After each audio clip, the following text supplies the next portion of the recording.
Okay, open panel.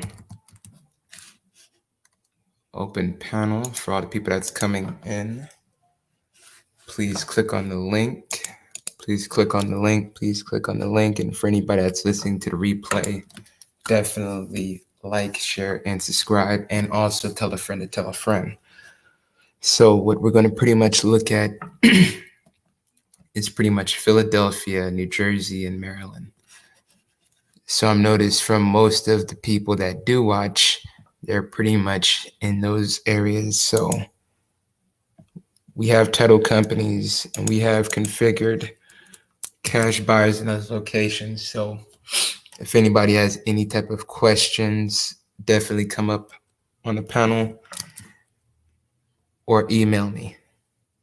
Definitely email me when it comes to that scenario. So Philadelphia has a lot of cheap row homes. The row homes that I've seen, $30,000, $20,000 range. The comps can be around 150, 220, fully renovated. When it comes to the construction, I would say 15 times 1,400.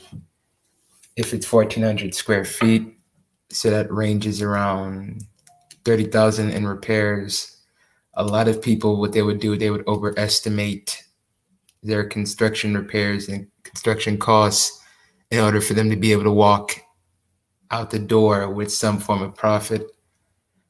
So that's pretty much how, at least a scenario that I'm going to do for my first investment property. We're pretty much going to do that, where it can be overestimating the construction costs to be able to give me some wiggle room just in case if equipment is extremely high for the next year or so.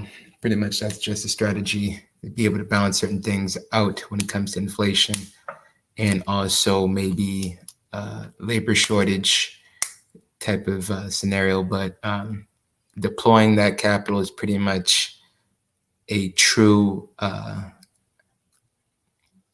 would say, a true priority to be able to make sure that at least you can be able to walk away out the table with some form of walkaway money and your 10% down payment lender, which there is 90% loan to value, where they will loan pretty much 10%, 2 points.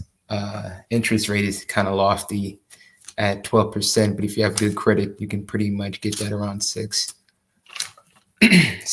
interest. So that is somewhere I would say people can be able to at least get certain things geared up for 2022. So it's going to be an interesting one, that's for sure. So people, a lot of the times in Christmas, lay off of pretty much trying to make any type of actionable work to be able to get certain contacts in when it comes to sellers, buyers, agents that have certain pocket listings, bird doggers in the area, real estate investment groups that's in your location, or just Facebook groups, and just pretty much getting all the data and data scraping. So it's more of just be able to leverage everybody that's in your network, have the contracts solidly locked up, where it's a good timeline for you to be able to, the seller, if they need to be able to go very, very quickly, if it's nearby auction date. That's why I would say building your cash buyers list first, then attacking the sellers out in the market. Then that shows a good total market, accessibility. So that means you're accessible into the market, and you can be able to at least get a good stable foundation of who you need to contact. Dual agency gets damn near every agent, depending on your state. Depending on the state, like Texas can't do it in Texas, Florida can't do it in Florida, but those are two big markets that a lot of buyers and a lot of people out of state that are pretty much attacking those areas. So really providing agents enough business in general, regardless if it's dual agency. Dual agency just means that they can pretty much get double the commission and literally stack on the side with the cash buyer. Cash buyer pretty much goes with your title company. And if you're wholesaling and you're pretty much working with other wholesalers, your joint venture contract needs to be pretty much in order. So that joint venture contract, online notary, and also getting certain things on recorded record is going to pretty much make a good legal premise that can be able to help you. So I'm going to share my screen. I'm going to open up the panel once again.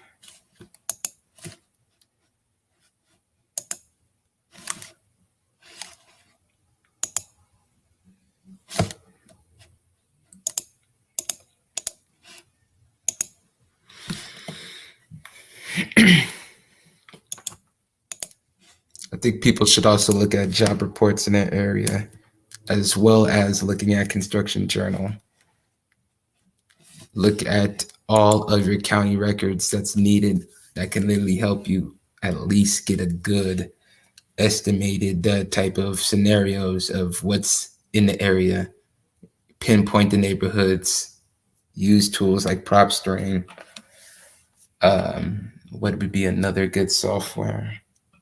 Flipster is good at times. They change up on their price left and right, but those are the good scenarios that you can pull yourself in by just getting those lists and getting a good outstanding rapport with everybody in your area or in the area that you are working with. Because you can do 33s and a third type of a deal with working with other JV wholesalers, plus plugging your dispositions company. You can be able to make money off of other people's deals, like how people make money off of other people's money. Same thing can be done when it comes to other people's sweat equity. These people already put up their earnest money deposit when it comes to the seller. They just need a quick cash buyer. And that cash buyer can be you plugging them in joint venture contracts. Investor A would be the listing. And with the contracts, I also provide contracts as well. And these contracts pretty much are worked out by a lawyer. These scenarios is literally just clauses and contingencies that can be able to help you and to be able to make sure that at least you have some type of wiggle room. But investor A, investor B, joint venture contracts, just make sure that everything is settled when it comes to the closing date, and have your cash buyer to be able to put up some good earnest money deposit, $3,000 to $5,000 in earnest money deposit. So that earnest money deposit pretty much just be able to make sure that they're serious, and that can be able to be a good vantage point for you to be able to at least get some type of static going. Because Facebook groups, they have like thousands upon thousands of listings, from agents, wholesalers, to just for sale by owners, by regular people. But just getting that price negotiated at a good slim down margin is pretty much the basis of everything pretty much getting a good stable deal flow. So if you can contact 5 to 10 people a day, failed listing agents, that's literally a good starter point. So let me make sure that PropStream.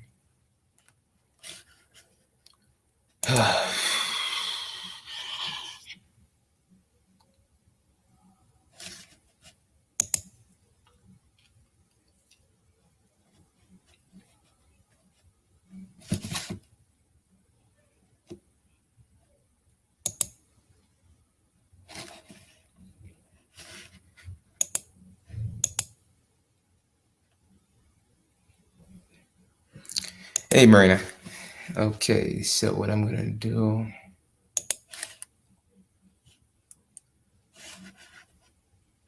Okay. Get this correctly. Gotcha.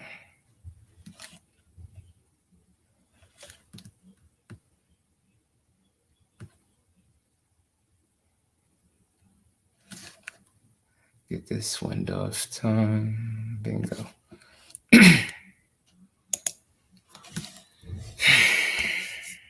Okay.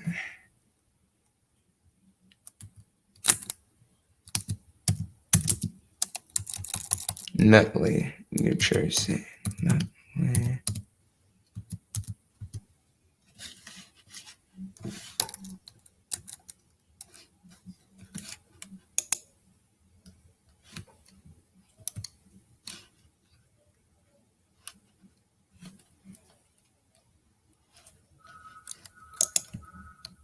Okay. This is like data for Nutley. So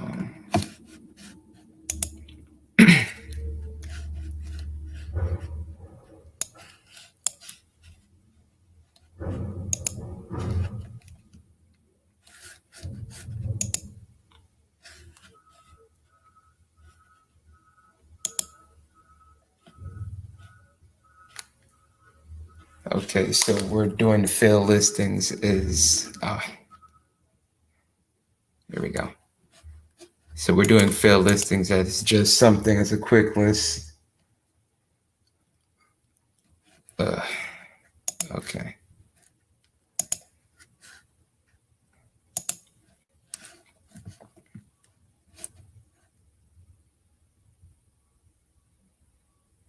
Ugh.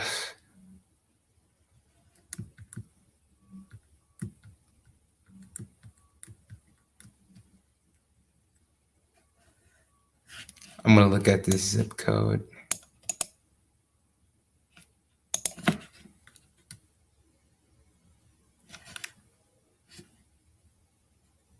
That's what I'm gonna do.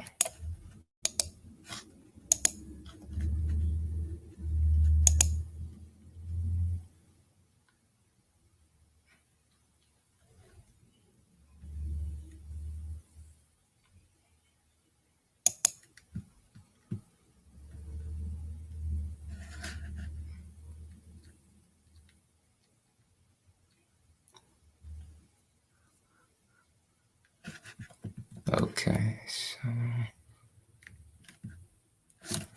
I got that by the zip code so I can be able to remember this. Okay.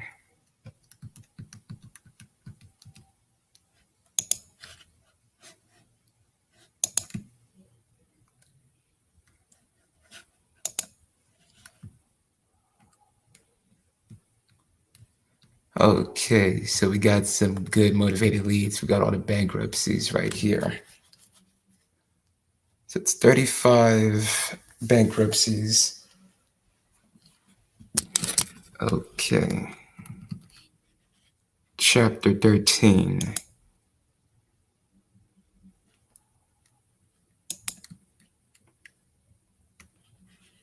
Property was 421,000 3 years ago and just literally fell kaput.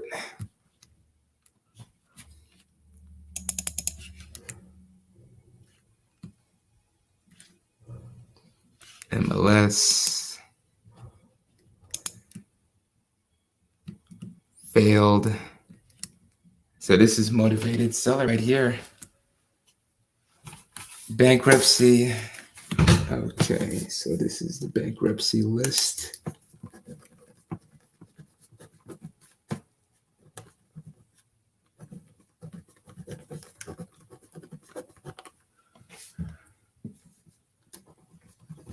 Five Orchard Street, Nutley, New Jersey, 07110. Okay. 3, 2.5, 18 square foot, 1,000 square foot lot. The asset is involved in this bankruptcy. Bankruptcy Court, 50 Walnut Street, Newark, New Jersey. Okay.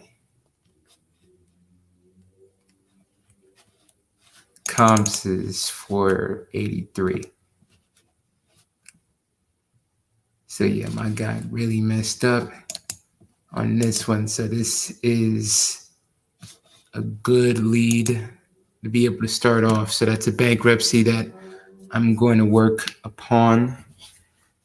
If he can be able to at least cut down that mortgage sum, if he's still paying on it, that can be able to at least get him some form of equity that can be able to work with us. So the comps is probably higher than 487. If I can find comps that are 600, 650, that is good enough for the cash buyer as well. So I'm gonna write that down. Chapter 13, bankruptcy. Okay.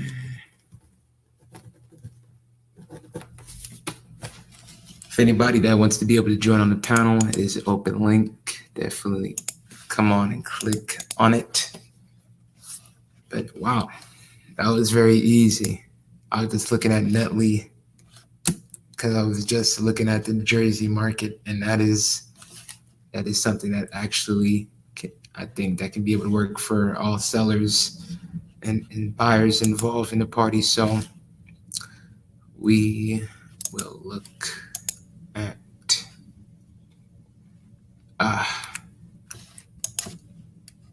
okay, so I'm pretty much logged off. Okay, so one of my workers, team members, somebody's pretty much working on some lists right now as we speak, but I'm going to pretty much still open up the panel for anybody who wants to come up, and I'm going to look at Home Snap to be able to look at some comps in that area in Netley. So I want to see how much is the maximum, and this is something that everybody should be able to do. Always look for the maximum price sold in the area. Always either look at the maximum hold price sold in the area or comps, listing comps that's in that location. So you can pretty much see that what is the baseline of the pricing of the market. So if the baseline is 170, always make sure that your contracts that you get locked up for can be 80, 90,000. You can lock those contracts up probably that high. A lot of investors is doing the 80% rule, especially in Phoenix, Arizona. That market, investors actually expect to pay 80% of the ARV. So that just shows that it definitely varies between markets. And it actually shows that, sellers isn't trying to give it up too easily. That's why the timeline and pretty much you conducting and organizing the situation can be able to streamline everything and cut all of the unnecessary bureaucracy that when it comes to these situations of buying and selling. So the realtors can be used. Realtors need your business because they don't want to just sell one or two houses. They'll literally go broke and fuck around and go chapter 13 because of the aspect of them not getting enough activity, not enough business. A lot of agents don't know how to be able to get leads. They don't know how to get leads. They don't know how to be able to at least organize themselves or position themselves in an opportunity to be able to get leads. They're not very investor savvy. They don't study the fix and flippers or the construction or contractors to be able to see what does an investor wants. That's why I'm always going to be a student when it comes to researching certain things like that. But my man Rashid, salute to you. So it's really the premise of $12, $20 times the square footage of the property. People will overestimate it to make a profit at closing, where they'll go 80, 90,000, not 90,000, 80 to 90 times 1,500 square feet. Then they pretty much got their construction cost literally lined up for their construction loan with their private money or hard money lender. So that's how a savvy trick that people that either are on those HGTV people, they do that a lot. They do that a lot when it comes to getting a good solid $60,000, $70,000 in profit off of them closing with the construction loan being overvalued. So they would probably put that into another investment, another down payment, and just rinse and repeat like that. So that's literally a reinvesting model that I'm definitely going to duplicate and think people should duplicate more. Because with inflation, that's only how you can be able to beat out inflation when it comes to construction costs, is to overestimate your repairs to be able to make sure that you can survive. You can be able to survive. So now, if I can be able to get at least a good type of contractor base in each city that I'm in, 2 to 3 contractors, be able to do fast, efficient work, then cool. That can be a good premise to be able to at least have sufficient work, 1. 2, reliable people that can be able to not walk off on certain scenarios when it comes to building the properties or type of projects. So it's pretty much you just getting that type of roll down. So that's what everybody usually uses. So if it's in the range of 500,000, 600,000 type property values, that won't work. That method of $20, $30, or $15 per square foot only works with property ranges under 250,000. So that's where the overinflated number, because the hard money lender makes more money off of giving you more money off of the interest. So they literally would just overflex the situation, because with Cashing Out Homes LLC, they're a disposition company, and now they're a private money lender, and it's easy entry for people to be able to get involved in, due to the fact that it's not going to be based off of credit score. It's going to be strictly off of the property asset. So people should study asset-based lending, underwriting books, PDFs, and pretty much just get that good, stable knowledge of structuring certain things out when it comes to loans, points, interest rates, draws of the payout of the loan. Any type of grace periods that you can negotiate with. Granted, grace periods pretty much would work if you provide that lender so much good business where they can't live without you.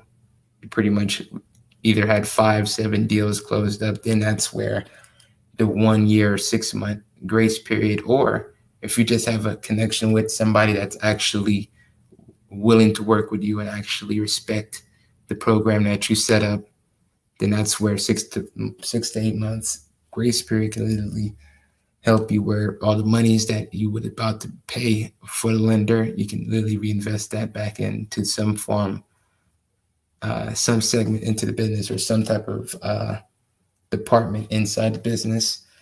So the acquisitions team pretty much is the lead organizers. So they pretty much get everybody lined up that are sellers, find their pricing range, their timeline, their story, reason why, build rapport, because we can't treat people like a number, but it can be scalable, where the swift closing and the saving them so much commission costs at the end, that literally helps a good type of evenly based type of partnership.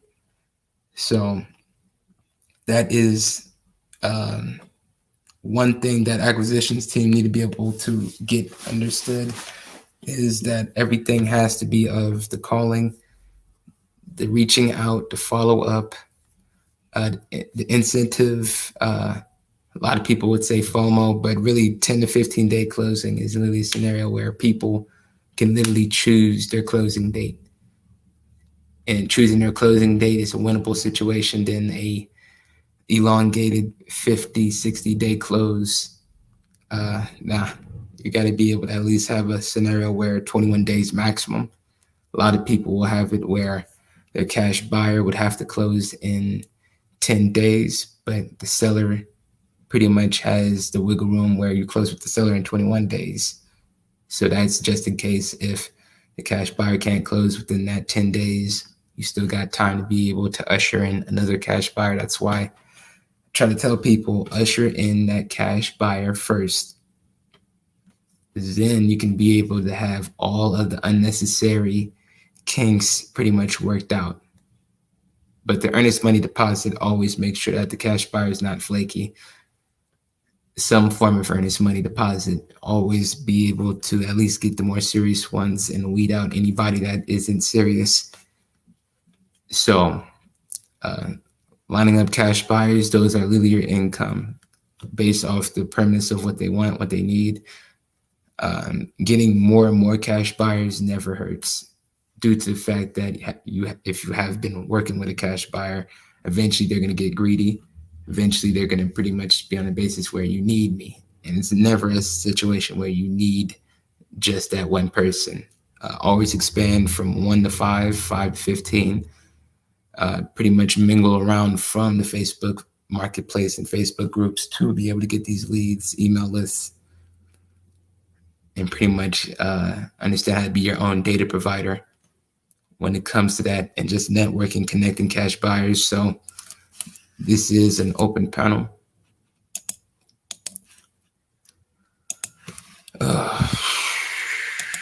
So people always say that you're training yourself to be an employee doing with a cash buyer. No, you're just making sure that you don't have the deal always falling apart.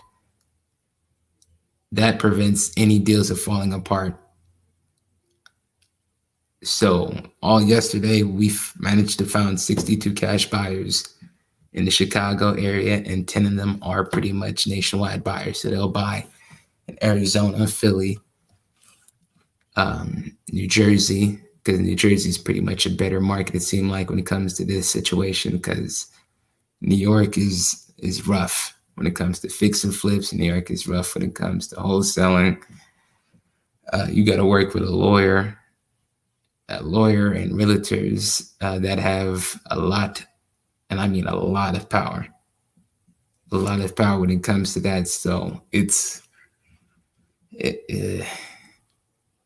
I don't know, if you can find properties in the Bronx that are 100, 200,000, you can literally get, I believe, something that would be 750,000 in equity off of full renovated value. And we analyzed the Bronx up and down on this channel. So this is literally a good a good portion of the market research would be in that area, because, everything else in New York is extremely expensive and has gotten to the point where it's massively going to get more expensive by the rate. So most of these buyers is like international people. So they literally have a good influx of cash sourced from other countries. Go to a lot of people just to get that. So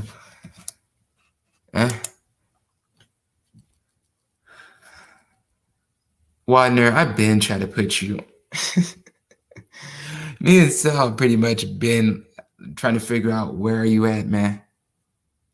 We are literally so advanced where the price limit is not even an issue when it comes to my cash buyer, man. You were supposed to been email me, man. People that just got on my channel already plugged in with me, already booked the consultation, already did all this, that, and the third. But to answer your question, his cash offer price limit, like full maximum cash, is 650. So 650 range. We saw the property in Nutley in zip code 07110, and they're in bankruptcy. And there's 35 bankruptcies in those zip codes off of Propster, and we just pulled that up. So, and Wadner, we got the team working on it now, because I got logged off because one of the team members that could have been you is pretty much getting busy contacting agents on failed listings, skip tracing all the people that are vacant properties, absentees, and he could be able to close within 15 to 21 days. So, yeah, Wanda, I don't know what is your schedule. If you're going through some things, man, just tell me. Just be upfront, man, because literally we've been waiting all along, but we haven't been waiting because we pushed through and we got the 62 cash buyers, well, 50 to 60 cash buyer range. 10 of them are nationwide buyers. They all have a good scenario of a good, how can I say it? A good, strong type of nucleus of they know what we're doing and they're comfortable with what we're doing. So it's not on some mysterious stuff. So it's funny, he'll be fine.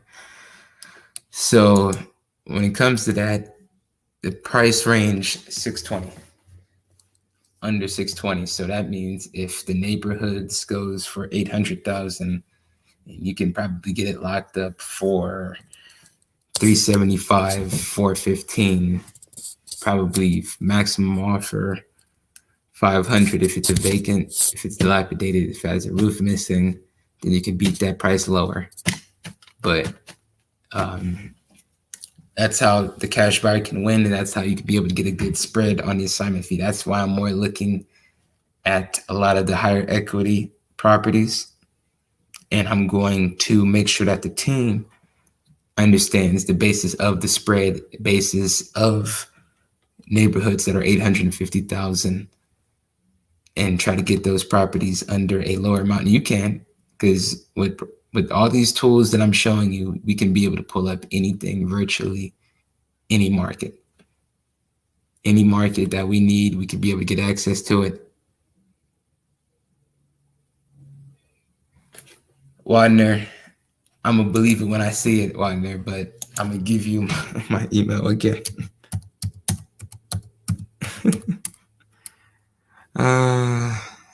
That's creditbuilder475 at gmail.com. Creditbuilder475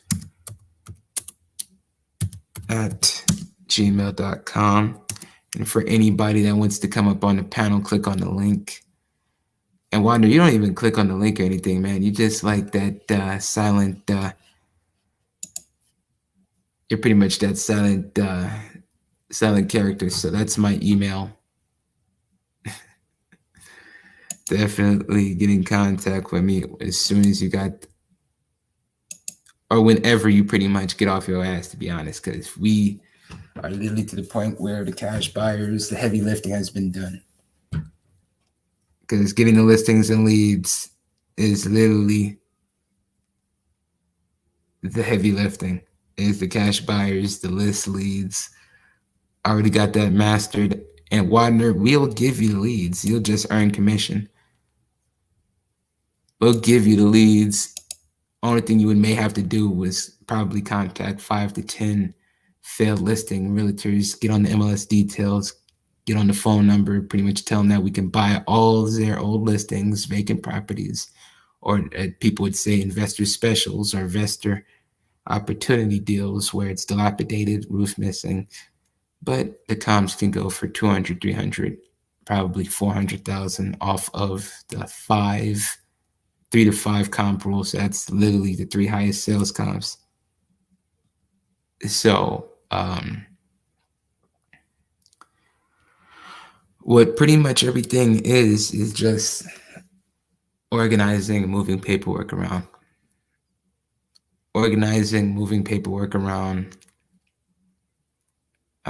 Making sure that everybody can be able to at least get some form of commission, because everybody does eat. When it comes to this, the callers can be able to make a good 1 to 2%. The closer can be able to make 20%. And someone that's actively in the field that's closing and pretty much doing that, that's 50-50. So anybody that's realtors, please come up. Anybody that knows any realtors, please come up. get those pocket listings easily sold with my cash buyers. So it's pretty much a cash buyer network of people and companies, Wagner. So don't just get comfortable with one, but as soon as you email me, you're pretty much plugged in with all the cash buyers that we do have. But you got to book that consult, man. You got to book that consult, man. I want people that's only serious. Only want people that's only serious. Like CC. CC is the one that helped found us 47 of the 60 cash buyers. That was CC. That was double C right there. He literally helped find 47 serious Chicago cash buyers and also companies. So Wagner, if you come in with that level of commitment, everybody can be able to get paid. Everybody can be able to eat. But CC, I need you to be able to contact the failed listing realtors.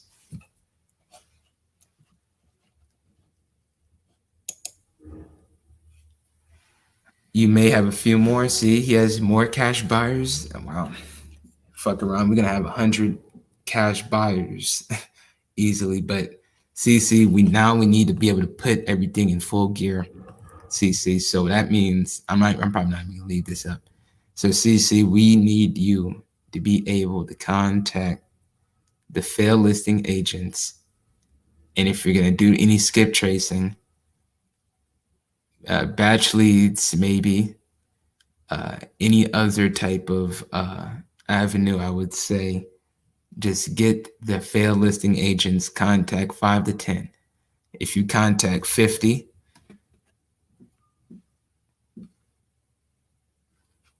you contacted about 5. What, five agents or 5 sellers? I'm confused. 5 sellers or 5 agents? And if there were agents, do they have motivated sellers that's ready to sell that needs us to connect the cash buyer?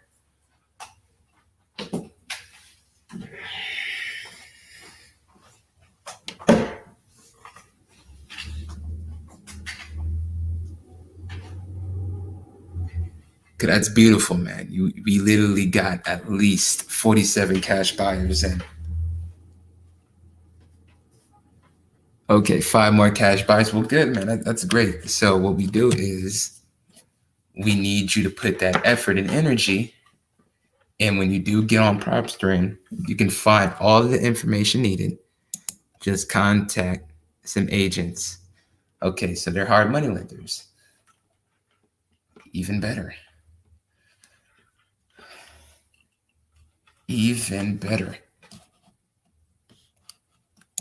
Okay, so you've been multitasking. Okay, so yeah, man. So and also CC, we have a meeting too. We have a meeting today, same time today, same time as yesterday today. So everybody pretty much is blitzing everything. So when you get a chance on PropStream, man, we need you to get those 5 to 10. Get that 5 to 10 range. It's an open panel CC, so if you want to come up on the panel and be able to chop it up with me for a brief moment, or anybody wants to be able to talk, we can be able to do that for a brief. Okay, so you got. Okay, so she did. Okay, so she did email that. Okay. Okay, so that's literally the link. CC, I do need to talk to you though. Definitely come up on the panel. I think my charger failed on me. Definitely need you to come up on the panel, CC, so I can be able to talk to you for at least 5 to 10 minutes of your time. At least 5 to 10 minutes of your time. So that's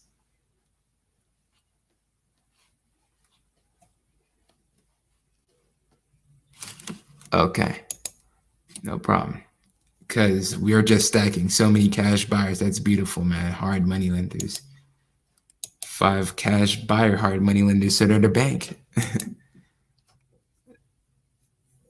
So hard money lenders just mean mini banks, so that's beautiful. So that's money, money, more money, more money, more money, more money, more money, more money, more money, more money. I love it. I love it. That's beautiful. So if anybody wants to donate, it's not required, but it definitely is appreciated. Mr. Perfect 23G. Mr. Perfect 23G. So if anybody wants to come up on the panel, feel free to come up on the panel as well. CC, the link is there for you. Anybody that wants to join from the clouds that isn't a troll or a new subscriber, please definitely come up and let's be able to talk some business. Let's be able to talk some form of business really quick.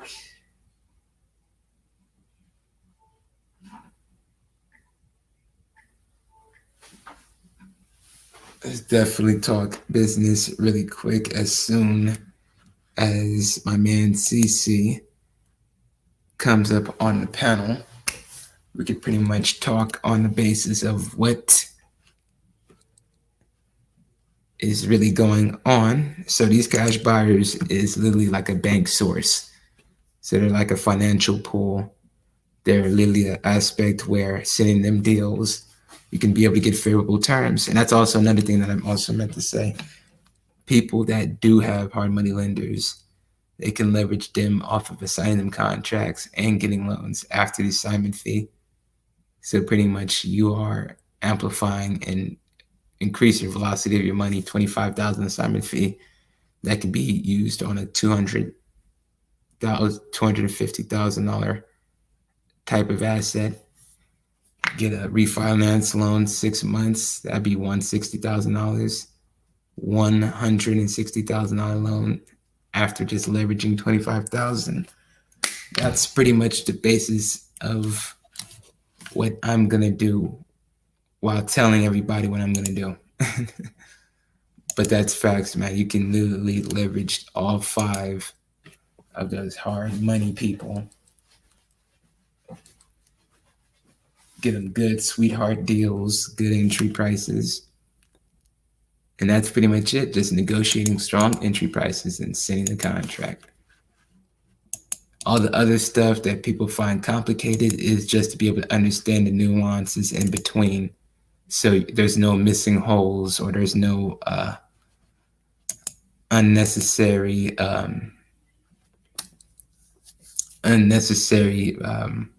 bottlenecks into your system, your operations, your business, your whatever type of modeled standard that you got going. It doesn't have those bottlenecks, but that's beautiful, man. We about to get 70 cash buyers on our list. That's beautiful. So 5 cash buyers that are hard money people. And that's why I love my team. That's why I love my team. That's why I love my team. They got a great standard structured. They're pretty much very dedicated when it comes to what they do, and I'm dedicated to them. And CC is going to make a very, very handsome Christmas payout. Oh, he's going to get a very handsome Christmas payout, man. It's going to be so handsome that it's going to be gorgeous. Literally. That hard money lending situation is a good premise to be able to work with. But we just got to connect the pieces to the puzzle. So a follow-up system with the seller is definitely needed after everything is under contract.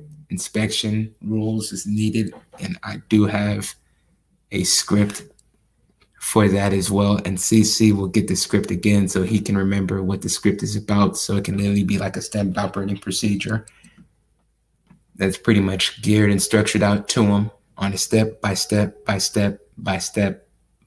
basis, so he can be able to understand what is necessarily going on without me being around, because I don't believe in micromanaging a situation to death.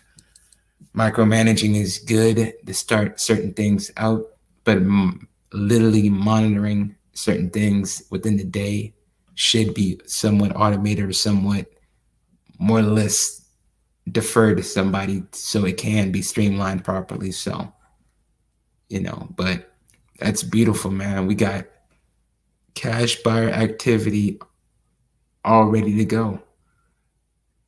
And the funny part about it, CC, is even though that's 3 o'clock in the East Coast, you can still find the fair listing agents in the West Coast because it's noon. It's around noon time, so you could literally have it where if it's too late in the East Coast, you can still hit up people in the West Coast, get them fair listings, and you can be able to get them under wraps, under contract, or have all of their listing leads. So if an agent has like 6 pocket listings, times that by like 20 agents, that's like 200 contracts. They just got to one, get the price at our price that we needed, or the spread. That's where we do the deal analysis, deal coordination, and that's where we got our trainings, our teams, plus everything when it comes to our calculations. Everything is pretty much laid out when it comes to that premise. So on the spot negotiating doesn't become so intimidating. It doesn't become such a very strenuous type of thing on the spot type of negotiating. But our 10 to 15 day, maximum 21 days with the hedge fund, it used to be 30 days, 30 business days, which the hedge fund is still good, useful information to be able to get the criteria that other hedge funds will like. The premise of a cul-de-sac, no double lines, no busy traffic, something where if it needs a little makeup, manicure type of building type of scenario of the property, then cool. But these cash buyers are money lenders. They'll take up jacked up properties. They'll take literally complete rundowns that are like 10, 15, 20,000, assign that bad boy for 20. They can be able to win, eat off your deal. It gives them enough profit to win. So the next deal, they'll come to you and you make sure that you fatten up their bank account so they can be able to keep rocking with you in the long term. That's literally customer lifetime value. Something on this channel that I've been telling everybody about since I first started the channel, when I told everybody get an e-commerce and parlay e-commerce dollars in to real estate assets or into a real estate business, lead generation business, or get your realtor license and just capture the realtor partnerships and relationships, getting leads pulled, code violations. So that's something that I'm pretty much hunting down for the longest, and is code violations. So code violations is a good premise where you can just be able to figure out who is motivated without it being on the market. And some on-market deals is a good deal based off of if you can get it at the price range. If it's 320 on the MLS, getting that pocket listing agent that I told y'all about, where if they can go for 230, 245, 10 to 15 day close, and have the agent have dual agency where they represent the cash buyer's side, and the cash buyer pretty much gets it at his price. Everybody can win. Everybody can be able to get a good, solid entry point. So that's with certain type of deals. Now, if the property is 320 and it's been on the market for 180 days, sometimes 200 days, that's where 320 can be 190. And then you use the 3 highest comps, where you can find something in that neighborhood that probably goes for 520, 600. I hope everybody get my underlying message that I'm trying to get across here. You then created a higher spread off of your entry price and also of the market numbers as well. So, it's definitely something to get more mindful of. It's definitely a beautiful way how to be able to get a good price entry range. People buy real estate is very expensive. So that's why wholesalers, bird doggers is needed because people don't want to spend nothing where they spent about 380,000 when they could have got it for 220, 230, 245. People literally just hemorrhaging money without even having a good grasp on what is your best option. People just go head first, not realizing real estate is, and this is something Robert Kiyosaki, for the people that like the big names out there, you only profit off of your price entry. You only profit off of your price entry, nothing else. Your price entry and at closing. So that means that everything is pretty much structured ahead of time off of, if you found sweetheart deals where you're in the Bronx, you're in Brooklyn, you're in your area in New York, you see that the properties is 700,000, 800, 900,000. Getting those lists pulled up like how I do it all the time, and you try to find that good price range of 350, mess around, you can actually get access to a private money loan, and you can be able to be all in full geared with the construction loan, 100%, overvalue your costs, and the money, once again, you can be able to profit at closing. So that's cash buyers, what they usually do when they profit, if they're savvy enough, which a lot of them are savvy enough due to the fact that they're trying to account for inflation when overestimating repairs and pretty much construction costs. So that's what they do off of a great base of a baseline strategy to be able to somewhat make money, to be able to leverage that 60,000 in overestimated construction costs to put it in another down payment on another asset, probably $600,000 asset, get another loan for 475, 520 in 8 months. So, or non-season loans, getting non-season loans. That's what a lot of people do when it comes to that basis. They need the loan very quickly if they just need the situation. Non-season loans. As soon as they got a tenant, non-season. As soon as they get a tenant in, non-season, they can be able to rock and roll. They can be able to have enough basis of, how can I say, flexibility, because people leverage hard money loans, then refinance out that hard money loan. So that's pretty much what they would do on step-by-step basis off of the lending basis and the lending portal. But hard money is just short term. Hard money is just something that you just get in, get out. You have the comps that are 900,000, you got in for 475, or you assign the situation, or you get a realtor to be able to do a joint venture contract. But joint venture contracts is something that needs to be hammered out in order for any of this stuff to be able to get down. So people have to get familiar with the premise of assignable, of transfers, of assignee, assignor, grantee, grantor. Probates is difficult, but still tackling out those, because properties is inherited.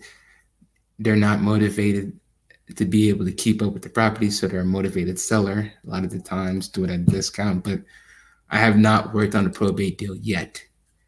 It's coming though, but not just yet.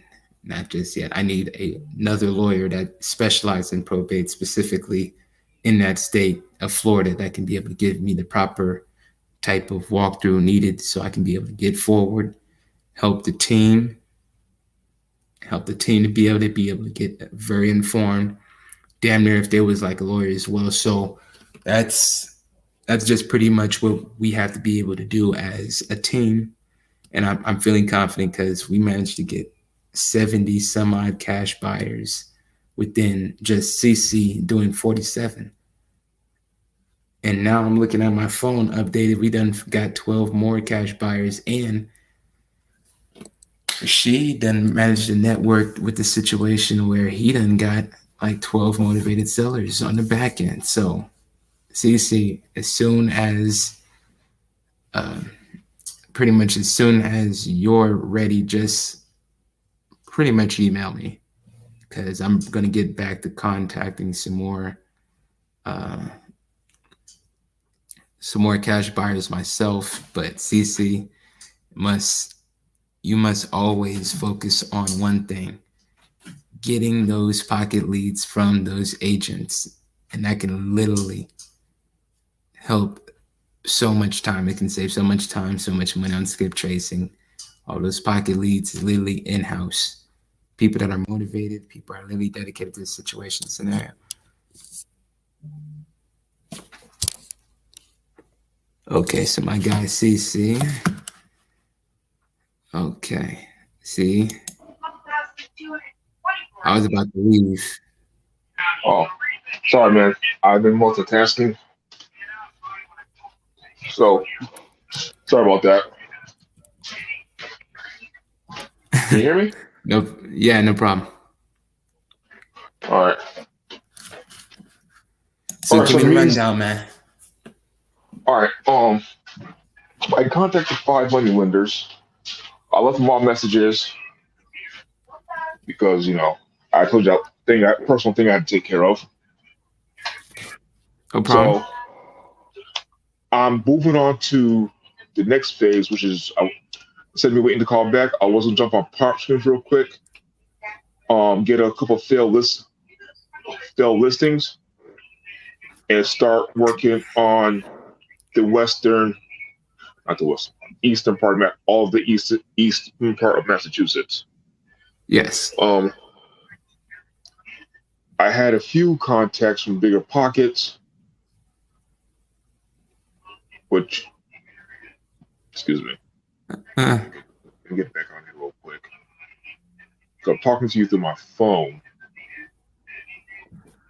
That I had to contact either today or tomorrow. I'm gonna try to contact them today. Because a couple were hard money lenders, and one was an investor. That was in Texas and New Jersey. Oh, okay. and that's where we get those failed listings. So pretty much, if I like, my phone is still broken, so you can pretty much see what I'm trying to see here. If you can't get in contact with me via WhatsApp, Yes. I actually downloaded please. that app. Yes. So And I got matter of fact, one guy. you got my number, in right? Yeah, and I got one guy in New York. Uh, Um, One guy in New York. yeah. All right. He left me a message. Okay.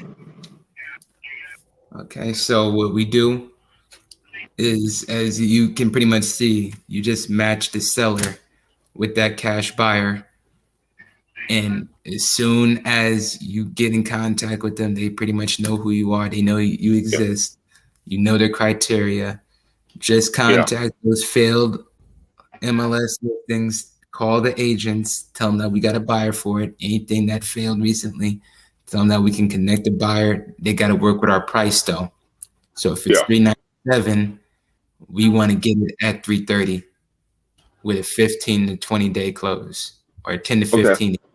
Get them in, to reel them in. Especially when it's been on the listing for like 200 days. If it's been on the list for 200 days, we could probably get that bad boy for 190. And like I said, do the 3 comps rule, where we get the 3 highest comps, 3 to 5 highest comps. That's in the same square footage, in the same bed and bath, and we can be able to use those numbers. So if because the seller is going to be able to go with it off of the basis of they need to be able to get a cash offer. But the cash buyer will be interested off of, if we can get it for 190 and the comps is 540, you get my gift. Yeah. It's gonna look like a great deal every single time. So that's pretty much what we do next. So failed listings, agents get those pocket listings, because if one agent has like 4 vacant properties that needs to be sold, 2 old dead listings that didn't work out, and another seller that's pretty much urgently ready to go, and their story is they have issues, they have to be able to move, they need to move. That's why we get those pocket listings, because we get the underlying story of why they're motivated, or why they're on the listing, or why it's been on the listing for a long time. So that saved us money on skip tracing. That saved us a lot of money on analyzing certain things, or just wandering. I like to say just wanderously researching stuff that's not irrelevant to the formal deal. So look at Massachusetts. What the eastern part of Massachusetts? You said. East, that's Boston, which is the eastern part. Okay. So I haven't found no buyers for Western Massachusetts. So I'm like, all right, I'll stick with the East in the Cape. So Okay, and also look at Facebook Marketplace and Facebook groups as well. I hope you're writing this down. no, I'm doing this better. I'm typing it. Okay, so Facebook Marketplace on real estate, Facebook groups when it comes to wholesaler groups that has a listing. And what we do is we insert ourselves, meaning that we leverage their deal because they got the earnest money down. They already got it under contract. What they need is someone to connect them with the cash buyer.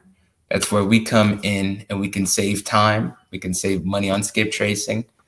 We can leverage a lot of those listings where we can get $20,000, $30,000 spreads, split it up 50-50.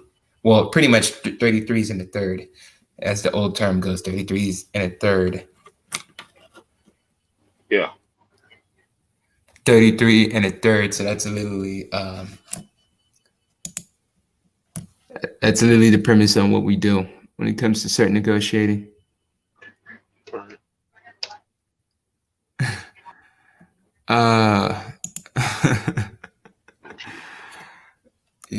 So when it comes to that structured negotiating, it's pretty much what we're gonna do. When it comes to certain things, I would say the marketplace is something where if you can't get on PropStream, the 30 minutes that you can't be on PropStream or an hour, blitz the hell out of Facebook Marketplace. Blitz everything that you can see on Facebook Marketplace, Facebook groups, wholesale groups in Chicago, Massachusetts, Arizona, New Orleans. What else is another market? Atlanta, Georgia, Tampa. So pretty much do a 360 blitz, man. So that means you're getting the sellers while connecting the cash buyers with those sellers at the same time. So we got 47 cash buyers from you. We got 12 new sellers in Atlanta, Georgia market that Rashid managed to get down. So what we just got to do is we just need to get these bad boys under contract. Get them under contract. The agent has to work with us on our contracts. And if they have it where, we need to use our contracts, tells them to put the contingencies and clauses of inspection and assignable and or assignee. If they can't do and or assignee, what we're going to do is transactional funding, where Dave Dinkle will fund us the flash cash to close with the seller. Then we resell it to the end buyer simultaneously. Double closing, right? Double closing. So that's just a scenario. What if, because I don't want you to just give up on a lead. No, there's always a scenario of something getting worked out. You can get cashed out off of just keeping up with it. I appreciate you, CC. I'm pretty much going to get off right now. Yeah. But any questions? 9 o'clock tonight, right? 9 o'clock tonight, right? Yes. No, 8. All right. 8 o'clock tonight. Yes, sir. Right. That's not a problem. I just, like I said, that little personal thing I told you about, death of the family and all that. So all that's kind of squared itself away now. Okay. So I can get back